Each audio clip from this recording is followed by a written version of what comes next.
네, 안녕하세요. 세상 사는 법 이야기의 김동진 변호사입니다. 아, 오늘부터 이제 설 연휴가 시작됐죠. 됐는데 이제, 아, 지금, 제 채널에서 주로 이제 이거를 들으시는 분들이 이제 로스쿨 입시를 하시는 분이나 혹은 상당 부분 뭐 지금 로스쿨 재학생분들도 계시는 것 같더라고요. 그래서, 아, 그 로스쿨 교재의 리뷰를 원래는 그 선행하시는 분들 위주로만 생각해서 어, 헌법, 민법, 형법만 할까도 생각했는데 뭐 어차피 뭐 하는 거, 네, 어차피 하는 거, 예, 간략하게 7번 무도를 해보자는 그런 생각이 들어서 오늘부터 해서 뭐 민사소송법, 형사소송법, 행정법, 상법까지 그렇게 간단하게 리뷰하는 영상을 올리도록 하겠습니다. 뭐 제가 공부를 주로 하던 시기하고는 또 차이가 좀 있어요. 사실은 이게 매년 교재가 또 새로 나오고 교재 내용도 바뀌고 어, 아, 지금 뭐 새로 강의를 잘 하시는 분들도 많이 영입되는 걸로 알고 있거든요. 그래서 뭐 제가 여기서 언급하지 않았다고 해서 뭐 실력이 없다거나 뭐 그분의 책이 좋지 않다거나 이런 의미는 아니고요. 근데 다만 이제 제가 알고 있는 선에서 교재들의 특징이 뭐고 뭐 이런 식으로 활용을 하면 좋더라 뭐 이런 정도로 참고로 들어주셨으면 감사하겠습니다. 민사소송법 교재 시작해 볼까요? 일단은 뭐 교수적 기본서가 있는데 아, 이시훈 교수님이라고 이제 우리나라 민사소송법 그 학계에 뭔가 이렇게 아버지 같으신 분이에요. 민사소송법의 아버지라고 불리시는 분인데요. 저는 이분 강의를 직접 들은 적이 있는데, 그 본인이 이제 민사소송법 각 규정을 만드신 거에 대한 자부심이 정말 엄청나시더라고요. 예. 뭐책 자체도 워낙 오랜 동안 그 수험가에서 그 교과서로 쓰이던 교재예요. 그래서 어, 이신 교수님 책 하면 그걸 이제 그 교재로 활용하는 거는 어, 다들 뭐 한동안은 거의 뭐 그 누구도 부인할 수 없는 트렌드이긴 했는데 사실은 이제 이신 교수님 민사소송법 교재가 쉬운 교재는 아니었던 거죠.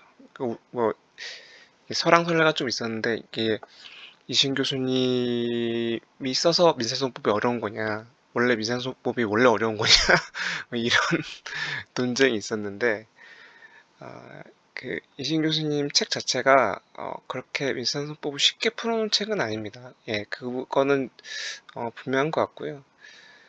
다만 이제 이분이 정말 그 이렇게 말을 정확하게 탁 축약해서 쓰는 그런 면이 좀 되게 뛰어나신 것 같아요. 뭐 예를 들면 지금도 그런 표현이 있는지 모르겠는데 뭐 어떤 행위를 하는 건 소송 경제상 뭐 타당하지 못하다 뭐 이런 말이 있다고 그러면 그 말을 그냥 뭐 소송 불경제다 막 이렇게 딱 한 단어로 요약해 두신다거나 뭐 이런 이런 점에서 뛰어난 교재가 아니었나 싶습니다. 예. 그 뭐 좀 비슷한 때로 이제 정도훈 교수님 책이 있었는데 그 밑에 있는 그 교재는 이제 유병현 교수님을 거쳐서 지금은 김기혁 교수님으로 내려온 것 같더라고요. 이게 한때 이제 이신 교수님이랑 정도훈 교수님 책이 민사소송법 그 학계에서 쌍벽이셨는데 이제 뭐 그분들은 거의 은퇴를 하셨으니까 내려져 오고 있는 거죠. 그래갖고 유병현 교수님 는 저도 수업을 들은 적이 있는데 이 책에 상당히 이제 이시훈 교수님 책보다는 좀 설명이 되게 자세한 편이었어요. 예, 그래서 이제 좀 민사소송법에 대해서 좀 이해 위주로 공부를 하고 싶다라고 하면은 이 책을 골랐던 기억이 있습니다. 예, 지금은 아마 뭐 김기원 교수님이 맡으신 걸로 보여요. 저도 뭐 그 뒤로는 학부를 졸업한 지가 꽤 돼서 유비영 교수님이 이 책을 쓰신 이후에는 저도 본 적은 없는데, 네, 그러니까 이시윤 교수님 책보다는 조금 더 이해가 하기 좀 쉽게 서술되어 있던 책이었어요. 예. 뭐 요즘에는 이제 그 김홍혁 교수님이라는 분이 책이 가장 좀 많이 읽히는 책인 것 같더라고요. 교수님 책 중에서는. 이시윤 교수님, 정도현 교수님 책은 좀 저때 좀 예, 의도치 않게 뭐 제 학번을 항상 말하게 되는데, 제가 97학번이기 때문에 그때 좀 많이 읽었던 책이고요. 물론 뭐 지금도 뭐 어, 많이 읽히는 책이긴 합니다만, 요즘에는 김홍 교수님 책을 교재로 쓰는 학교들이 상당히 많은 것 같아요. 예, 그래서 김홍 교수님도 어, 뭐 공부할 때 읽어볼 만한 책인 것 같습니다. 그 밖에도 이제 강현주 교수님 책하고 특히 이제 호문육 교수님 책도 있는데, 호문육 교수님 책 같은 경우에는 어, 이분이 이제 제가 알기로 독일에서 민사성법을 공부하신 걸로 알고 있거든요. 근데 어, 그래서 이제 우리 민사소송법 학계에서 좀 정확하게 민사소송법의 개념을 정확하게 이제 정립하고자 특히 이제 이신 교수님하고 상당히 각을 이루는 견해를 많이 내놓으셨어요. 그래서 거의 소수설 하면은 홍milk 교수님이다라고 할 정도로 소수설로 많이 되어 있는 책이긴 한데, 이게 여러분 이제 제가 소수주의라고 써놨다고 그래서 좀 이게 이제 뭐 책이 안 좋다 이런 책은 아니고요. 소수설을 쓰려고 그러면 이게 대수설을 정확하게 분해해서 설명해 줘야 되거든요. 그래서 이제 홍milk 교수님 민사소송법 책이 읽다 보면 정말 민사소송법의 이해에 도움이 되긴 해요. 예, 그거 하나는 정말 확실해요. 저도 이게 전에 제가 이게 직접 계속 이 책으로 시험 공부를 한 건 아닌데, 제가 아는 지금 이제 수원지검에 계시는 제 선배 한 분이 이분 책으로 공부를 하셨거든요. 그분이 항상 그 공부의 모토가 이해를 해야 된다 뭐 이런 모토셔서 홍익 교수님 책으로 공부하신 걸 제가 옆에서 봤는데, 그러니까 책 자체도 좀 그렇게 이해를 할 수 있게 돼 있어요. 그래서 음, 뭐 제가 이 책을 뭐 찾아서 보라는 얘기까지는 안 하겠는데, 혹시라도 이제 그 로스쿨에서 이분 교재를 정하면 이거는 뭐 안 좋다거나 이런 생각을 가지실 필요는 없다는 거죠. 예. 뭐 여기 써 있는 5분 모두, 5분 아니고 여기 계신 이 교재는 하나같이 정말 훌륭한 교재고요. 다만 이제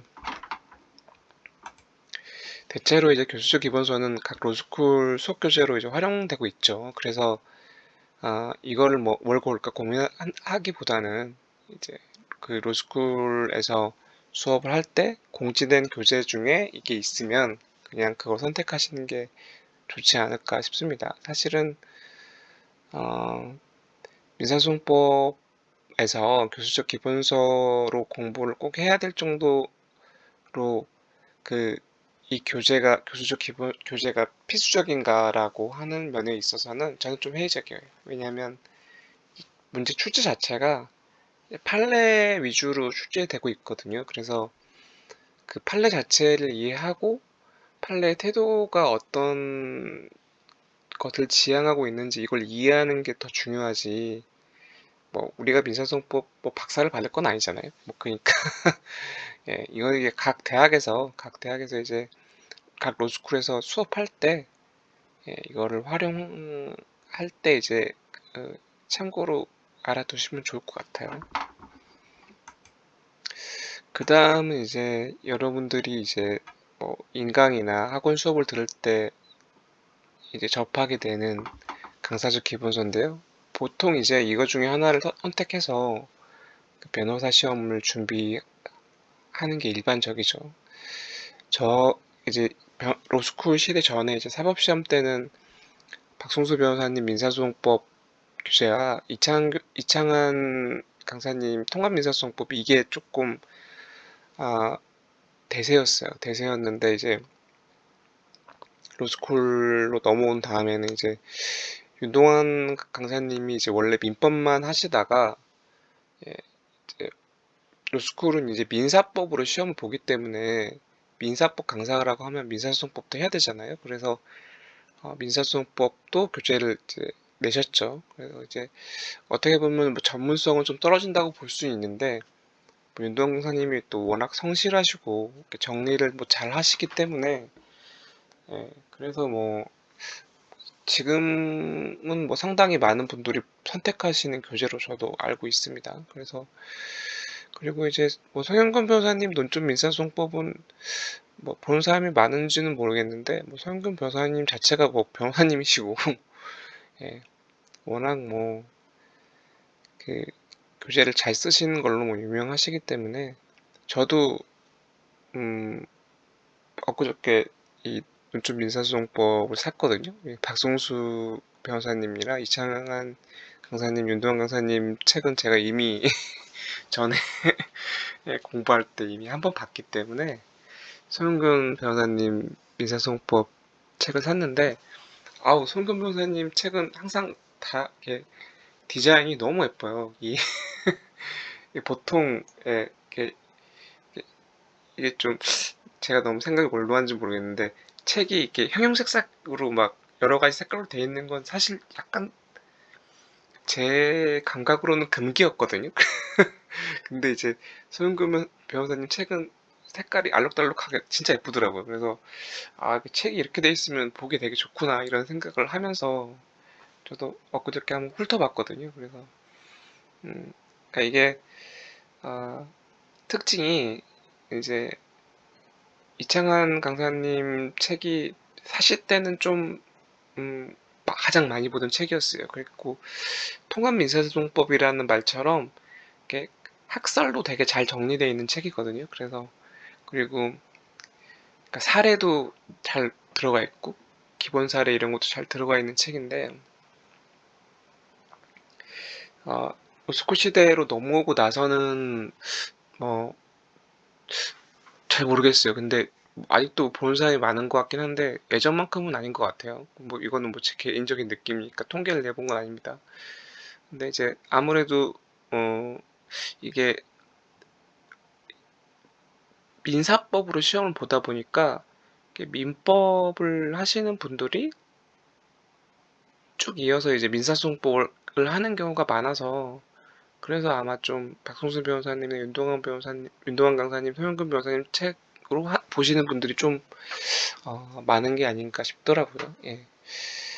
뭐 강사님들의 특징은 사실은 뭐 민법을 들으시다 보면 뭐 다 아실 거기 때문에 굳이 제가 여기서 말씀드릴 필요는 없는 것 같고요.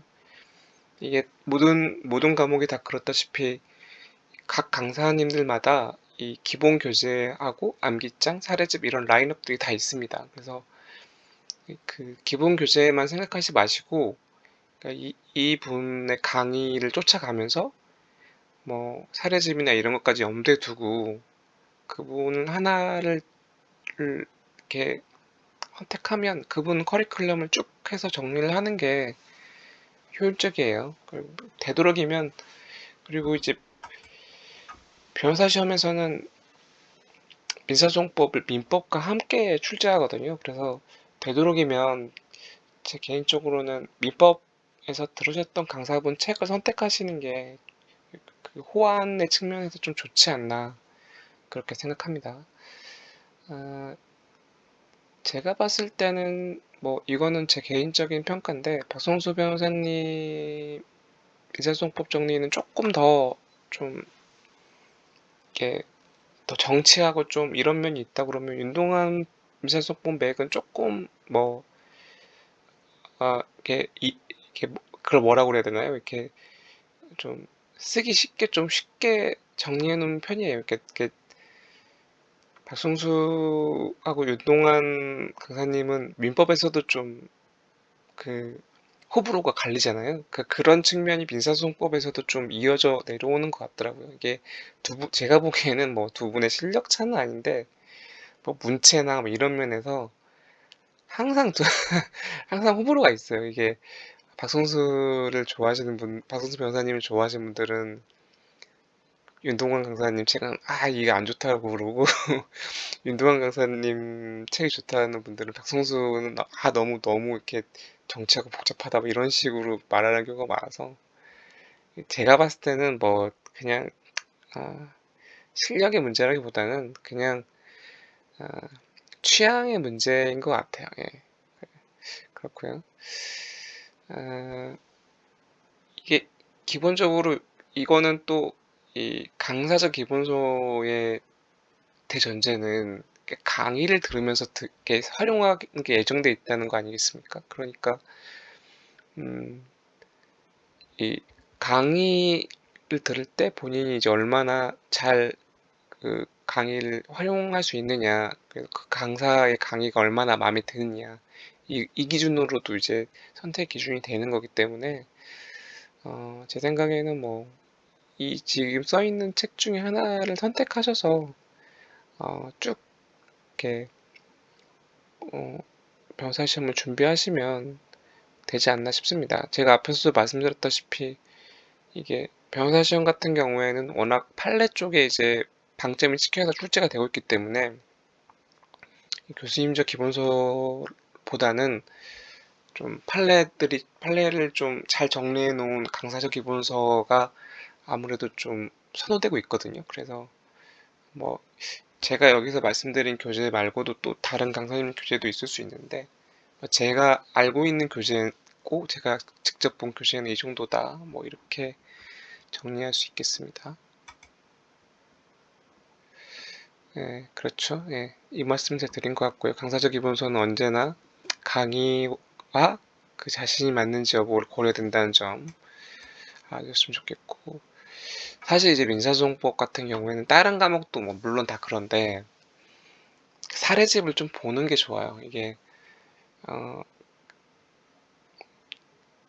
각 학교에서 중간 기말을 볼 때 저는 이제 그때 이제 주로 사례집을 다 띄라고 이렇게 말을 하는데 따로 이제 나중에 그 3학년 돼서 이걸 사례집을 따로 보기는 힘들거든요. 그러니까 이 기본적으로 사례집을 미리 그때그때 보라고 그러는데 특히 이제 민사소법 같은 경우에는 이게 기본 사례집하고 기초 사례집이 좀 나뉘어 있어요. 이게 기본 사례집이 나온 역사가 뭐냐면 이게 어, 이 원래 그 박성수 씨나 뭐 그런 박성수 변호사님 같은 경우에는 원래 책 안에 기본 사례들이 다 들어 있었거든요. 근데 이제 어, 판례 자체를 좀 설명하는 날이 늘어나면서 그렇게 해버리면 이제 책이 너무 두꺼워지니까 거기에 있던 기본 사례를 빼서 따로 사례집을 내시더라고요. 그래서 이제 기본 사례집이란 게 있는데 어, 보통 이제 이 기초 사례집 여기 있는 변사기나 로이어스 같은 기초 사례집 같은 경우는 난이도가 매우 높죠. 그러니까 변호사 시험 자체가 민사소송법에서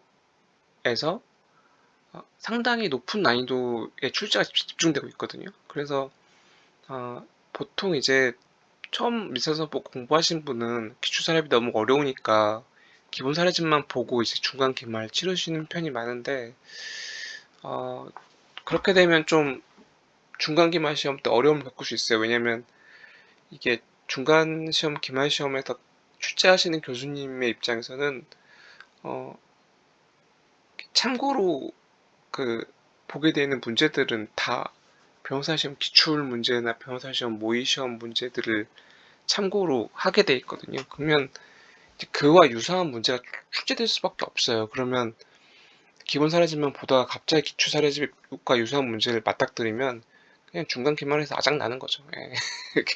전혀 엉뚱한 거 쓰고 막 이렇게 나오기 때문에 예, 제 생각에는 뭐 기출 사례집을 좀 우선시해서 학습하는 게 좋습니다. 예, 제가 이거 하면서 좀 순서가 바뀌었는데 기출 사례집 중에서 이제 변사기하고 이제 로이어스가 주로 이제 기출 사례집의 그 양대 산맥이잖아요. 근데 이제 변사기는 좀 민사소송법 쪽에서는 서술이 좀 길고 설명이 자세한 편이고, 로이어스는 좀 실전적으로 좀 이렇게 쓸말만 딱딱 쓴 이런 느낌이더라고요. 저도 이제 전에 이제 변호사 시험 준비할 때 이제 한번 본 기억에 의하면, 이거는 이제 서로 좀 본인이 이제 어떤 걸 선호하냐에 따라서 변사기를 보느냐, 로이어스를 보느냐는 좀 본인의 선호에 따라 다른 거고요. 좀 설명이 좀 자세하고 이제 내용이 좀 충실하게 있는 게 좋겠다 그러면 변사기를 보시는 게 좋고, 본인은 좀 답안지에 쓸말 위주로 그렇게 간략히 정리되는 게 좋다 그러면 로이어스가 좋고, 뭐 그런 것 같습니다. 근데 이거는 이제 제가 공부할 때 기준이니까 요즘은 좀 다를 수도 있겠죠. 뭐 그러니까 아, 교재를 한번 보시고 선택하시면 될 것 같아요. 민사소송법의 공부 방법론은 이제 사실 제가 잠깐 앞에서도 얘기했지만, 민사소송법 중에서도 난이도가 높은 부분에 출제가 집중되고 있어요. 뭐 예를 들면 기판력이나 뭐 증거 중에서 서증이나 뭐 아니면 그 다수당사자 채권 관계나 독립당사자 참가나 뭐 참가 부분 아니면 객관적 병합 이쪽 뭐 이런 부분들 상당히 난이도가 높은 부분들에만 출제가 집중되고 있거든요. 뭐 올해도 뭐 이렇게 문제를 길게 해가지고 상당히 까다롭게 냈던데, 다른 과목에 비하면 그래서 기초 사례집 등을 통해서 사례풀이를 정말 많이 할 필요가 있어요. 이해도를 높여줄 필요가 있어요. 이해가 안 되면 이게 뭐 헌법이나 뭐 이런 과목 중에는 이제 암기만 단단히 해도 어느 정도 사례에 대처할 수 있는데, 이 민사소송법 같은 경우에는 그러니까 그게 이해가 안 돼 있으면 그냥 완전히 엉뚱한 걸 쓸 수 있거든요. 그래서 난이도 높고, 그래서 그러니까 사례를 많이 풀어보면서 그 이해도를 높여줄 필요가 있는 과목입니다. 뭐 이거는 민법하고도 좀 일맥상통하고, 사실 민법하고 민사소송법은 거의 한 몸이다, 한 몸이라고 볼 수 있거든요. 그래서 이게 어떻게 보면 사실 민사법에서 차지하는 비중이 그렇게까지 높지는 않은데, 특히 이제 1학년, 2학년 때 민사소송법을 잡아놓지 않으면 3학년 때 요 시간을 따로 내서 요 사례집을 막 보고 이건 되게 힘들거든요. 그래서 여러분들이 이제 1학년, 2학년 때 민사소송법 과목을 들으실 때 어차피 중간 시험, 기말 시험 치러야 되니까 사례 같은 거 좀 많이 풀어보시고 정확하게 이해를 해두시는 게 중요합니다.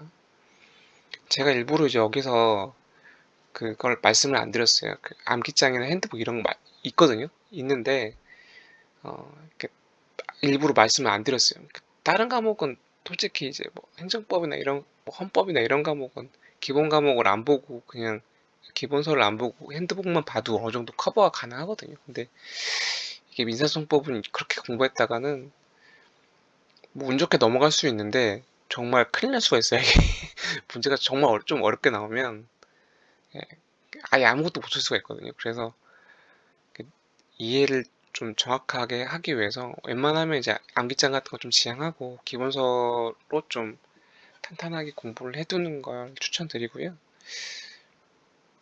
사례를 통해서 암기보다는 이해를 우선시해서 공부를 해둬야 이게 이제 실제 문제를 풀 때 뭐 좀 안에 있는 내용을 좀 부실하게 쓰더라도 엉뚱한 걸 쓰는 걸 방지할 수 있어요. 이게 민사소송법은 되게 무서운 게, 이게 거기 있는 그 민법 내용하고 민사소송법 내용이 같이 이제 출제가 되잖아요. 그러면 예, 본인이 이제 아는 만큼 그 문제가 보이기 때문에 이게 민사법으로 보기 때문에 이게 민법 문제인지 민사소송법 문제인지 헷갈릴 수가 있거든요.